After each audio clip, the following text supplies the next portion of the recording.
Takže právě se nacházíme na jednom ostrůvku, pojďte za mnou, já vás tady provedu. Bohužel nevíme, jak se to jmenuje. To nevadí, ale tak jako my si prohlídneme ostrůvek. Tak jako. Prohlídněte si, tamhle třeba je hora zelená.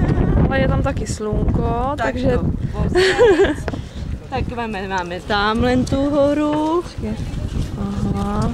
Jo, to už mám mockrát. Když se podíváte doprava, ale vy rovně na televizi, tak uvidíte kostelíček. S takovou velkou věžičkou. A nic moc střechou. Střechu nevidíme. Zelenou.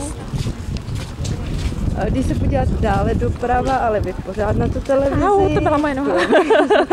Tak tam je naše lodička. Lodička, to už jsme připluli. Potom sám zadal žaludek. Tady potejné.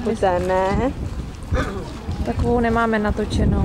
No a tamhle, když se dále se podíváme. Opět, co? Hora. Ještě doprava? Tak vidíme moře a samé moře.